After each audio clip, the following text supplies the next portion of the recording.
It's Sunday the 13th of December 2020.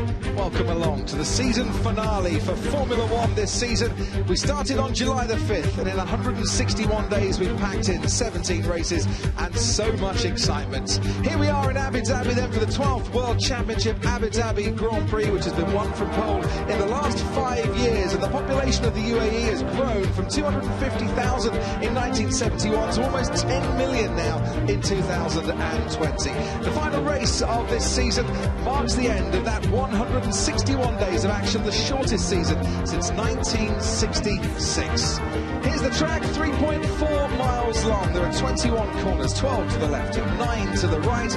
A top speed of about 200 miles an hour, but then you add in the DRS as well to help you overtake along those two back straights, and it climbs even higher to nearly 215 miles an hour. It's turn 8 and 9 in 2019. Max Verstappen, who starts on pole today, lost second place to Charles Leclerc at the start by lap 32. He was back in that number 2 spot. Sergio Perez finished 7th in the race, and it was due to this overtake on Lando Norris in the closing stages that he managed to get his racing point up into the top 7.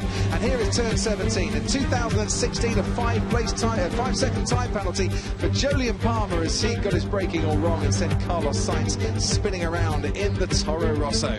It's the 3 softest compounds in the Pirelli range for this weekend. The medium tyre with a yellow stripe is about half a second slower per lap. The hard tyre only 0.8 of a second slower per lap, and durable enough to mean that most teams could get by with a one-stop strategy. Here's the grid then for this afternoon's race. Max Verstappen on pole for the first time since Brazil last year. His third pole in F1. Valtteri Bottas keeps him company on the front row ahead of Lewis Hamilton, who's third, and Lando Norris is fourth. His best start since the season opener. Alexander Albon starts fifth ahead of Carlos Sainz in his final start for the McLaren team. Danny Kvyat starts 7th alongside Lance Stroll in the Racing Point. His first top 8 start since his pole in Turkey. It's Pierre Gasly in 9th and Esteban Ocon on the podium last week, who starts 10th.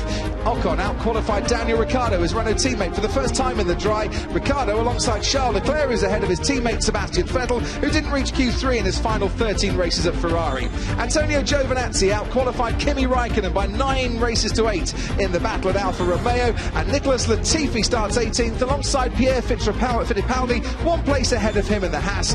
Sergio Perez starts 19th in his final race for Racing Point, but he and Kevin Magnussen